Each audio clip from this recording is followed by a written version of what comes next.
जिस नदी को मोक्षदायिनी कहा जाता है, क्या वह अब जहरदायिनी बन चुकी है? क्या वह यही गंगा है जिसके जल को अमृत कहा जाता था? हर 12 साल में दुनिया का सबसे बड़ा धार्मिक आयोजन महाकुंभ का होता है।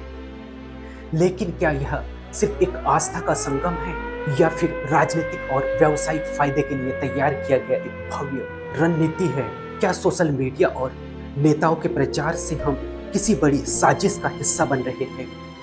आज हम इस वीडियो में बताएंगे कि कैसे महाकुंभ दुनिया की सबसे बड़ी पर्यावरण त्रासदी बन चुकी है और कैसे आपको सोशल मीडिया के जरिए भ्रमित किया गया।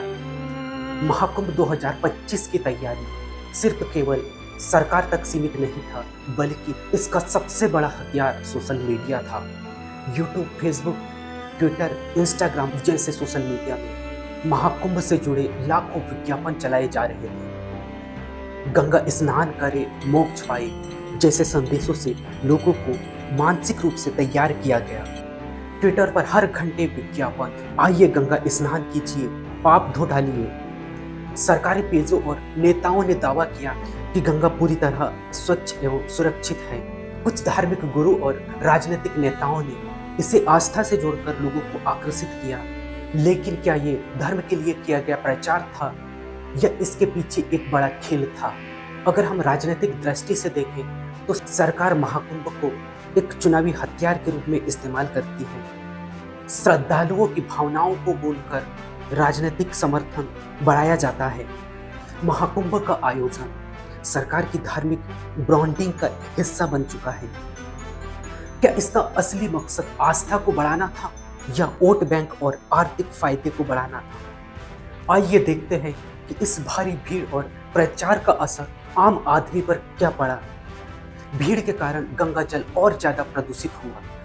यदि हम स्वास्थ्य के आधार पर देखें तो गंदे पानी से नहाने से स्किन इन्फेक्शन, फंगस, डिजीज, पेट की बीमारियां जैसे बहुत सारे अलग अलग बीमारियां हमें देखने को मिली। गंगा में मौजूद बैक्टीरिया और केमिकल से कैंसर जैसी बीमारियों का खतरा बढ़ा। यदि हम आर्थिक स्तर पर देखें तो श्रद्धालु अपनी सारी जमा पूंजी महाकुंभ में खर्च करके लौटे। होटल, गेस्ट हाउस और यात्रा खर्चा कई गुना बढ़ गए। सरकार ने महाकुंभ के नाम पर लाखों रुपए दान में लिए, लेकिन सुविधा नहीं दी। क्या हमें आस्था के नाम पर लूटा जा रहा है? महाकुंभ के दौरान करोड़ों श्रद्धालु गंगा में स्नान करते हैं, लेकिन क्या वे जानते हैं कि किस पानी से डुबकी लगा रहे हैं? गंगा जल में आर्सेनिक और लेड जैसे जहरीले तत्व पाए गए। यही यदि हम 2019 पे दृष्टि डालें तो 2019 में प्रयागराज में गंगा स्नान करने के बाद 30,000 से ज्यादा लोग बीमार पड़े। सर्वेक्षण के माध्यम से बताया गया था कि POD का लेवल बहुत कम था, जिसे ऑक्सीजन लेवल कहा जाता है। यानी कि ऑक्सीजन लेवल इतना कम था कि मछलियां मरने लगी। अगर यह पानी गंगा को जिंदा नहीं रख पा रहा है तो इंसानों को कैसे बचाएगा? अब सवाल यह है कि इसका समाधान क्या है? गंगा सफाई के नाम पर घोटाले की जांच हो, श्रद्धालुओं को शिक्षित किया जाए कि वे गंगा को गंदा ना करें, सख्त पर्यावरण नियम बनाया जाए और सरकार को एक्शन लेने के लिए मजबूर किया जाए। धर्म का मतलब कर्मकांड नहीं, बल्कि सच को जानना भी है।